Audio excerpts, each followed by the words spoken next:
The new Chief Financial Officer at the Department of Housing and Urban Development already knows his way around the building. He served in that position in the first Trump administration and now again in the second.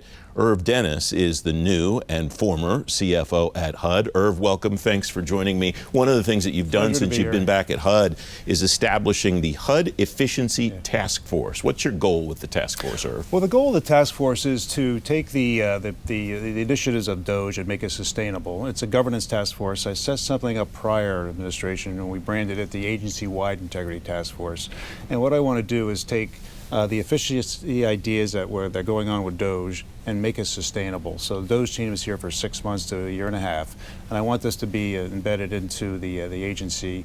And we're going to focus on various initiatives. On the grant processing, we'll probably talk about that. I want to focus on contract management. I want to focus on IT modernization, and I want to focus on the people culture and make sure that that is embedded into the whole governance structure that's sustainable, not only with our administration, but and beyond as well. What makes the CFO office the right place to lead all of that? You touch on IT modernization, and I'm sure you'll have partnerships in those with that effort with the CIO, with the Chief Acquisition Officer, and some of the contracting things you talked about and so on. But what makes the CFO spot the right place to lead The those CFO things? spot is the right spot because we touch all aspects of the business. It's a very operational office.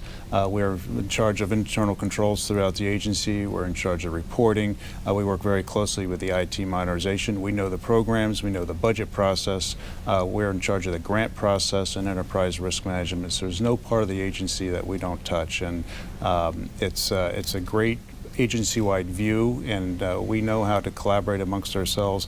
What's good about this administration is a lot of us were here on the 45 of the first, so we all like each other, we know each other, and we work well together. So we're really excited about the opportunity to kind of pick up where we left off last time. You mentioned grants. What visibility do you have about where the grants go and who they go to, and what visibility would you like to gain about those? Yeah, there's two aspects to the grants. We want to simplify the process. We have 102 different programs. That's up from 60 when we were here last time. We have 65 different grant programs, and each of those programs have their own processing, and that's very inefficient. So we want to set up a center of excellence within HUD to make it a very simple process, one computer system, and simplify that process. The second part of the grant that we want to do that I'm really excited about is we do not have great visibility to what happens to the funds once it leaves HUD. It goes out to an initial grantee, Public Housing Authority, the state agencies when it comes to disaster recovery. And then there's multiple subrecipients of that. It could be a layer 2 or 3. We do not have great visibility into what happens to the funds. So we disperse about $78 billion a year currently.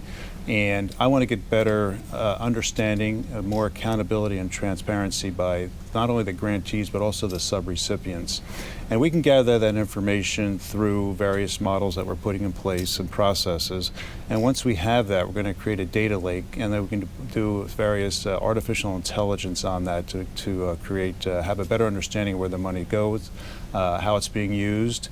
We could also cross-reference the vendors that are being used to see if there's any misuse or advance or fraud related to that. So I'm really excited about that. If we can accomplish grant modernization, simplification, understanding what happens to the subrecipients with transparency and accountability, that'll be a huge win for this administration. The DOGE efforts currently are all about looking at funds internally between contract management, HR rationalization, program rationalization. But this is taking a look at the money beyond the federal government. Where is it going? How's it being used? And the goal is to make that more efficient. And this isn't just about, this is not just about cash management accountability. It's also creating a better mission.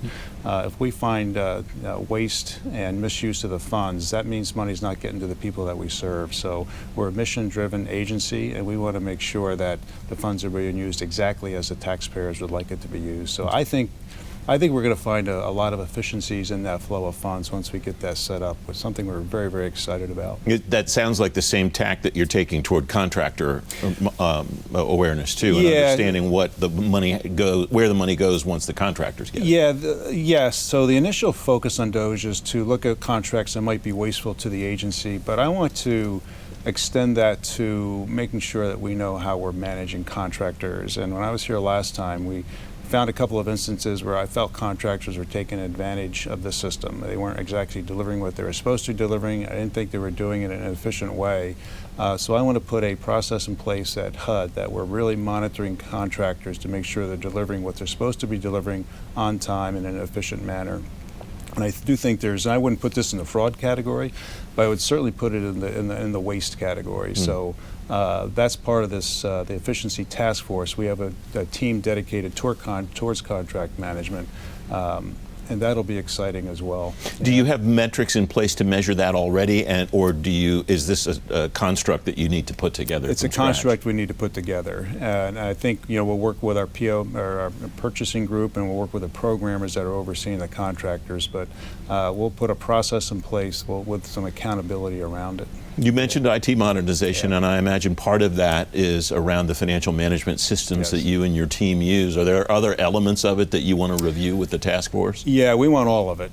We have very complex IT systems. They're old, they're antiquated, they don't work well together. So we have a tremendous opportunity to go through a massive IT modernization effort. And we're going to start that very soon. We're bringing a new CIO on board soon who has that expertise. And it's also not just the IT modernizations of the systems, but also doing a lot of artificial intelligence implementation. We have a lot of manual processes. We did last time. We kind of we ran out of the calendar to complete what we started, but we're back at it, identifying areas where we can do artificial intelligence. And another area that I'm very excited about. I think between grants management, understanding the cash management and accountability, and IT modernization will be a huge impact if we can get that done over the next couple of years. How do you resist the temptation to go out and get artificial intelligence tools for the sake of using them because people know they work, versus establishing use cases and determining this is what we want to accomplish, and then getting a tool that helps you accomplish that? Yeah, it can be both, actually. We're going through a restructuring and trying to understand where we need to do things differently at HUD. We can consolidate different processes and set up center of excellence within HUD. So some of it will be, and we also can set up an AI and intelligence within HUD itself. I mean, it sounds more complicated than it really is. There's a lot of smart people out there, and if you get the right IT folks inside, you can make this an internal initiative as well as bringing contractors aboard. One of the elements of this that you wrote about recently is the workplace performance culture. Yeah. How will you build that? And I guess that fits with what you talked about earlier about wanting to build these into the fabric of the way that HUD does business moving forward, so that it's not just Doge for 18 months and that or that style, that this is the way that the agency does business moving forward.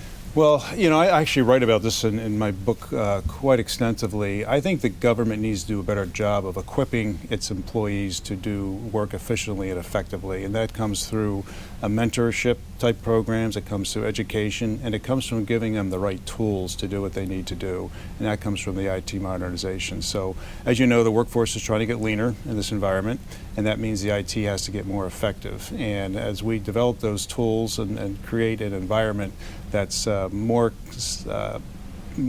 current with the private sector, we'll have those tools available for folks, and we're excited about that as well. I think anytime you go through restructuring, it's hard, it's messy, and as I equate it to like building a bridge. It's hard when it says you're going through it, but when it's done, it's a beautiful thing. And I think that's what we're going through right now in government. I think this will be great when it's over if we can just get the ITs put together, do the restructuring, get some accountability around the cash flows. Well, we'll end up with a very, very strong product here at the end. We have about 30 seconds left, Irv. How will you let the folks know that you want to keep, as the workforce gets leaner, that the tools that you're providing them with are going to make their jobs better, easier to do, more efficient, whatever the desired outcome is? I think they'll see it. They're going to be part of the process. I mean, the people that are here, they want this change. They like the change. They want to do good work. And if we make them part of the process and lead with them, this will work out really well. And we got a great workforce at HUD, and I'm excited for them and excited for what we're doing. It's great to have you back in the program, Irv. Thanks for joining. Great to be back. Thank you.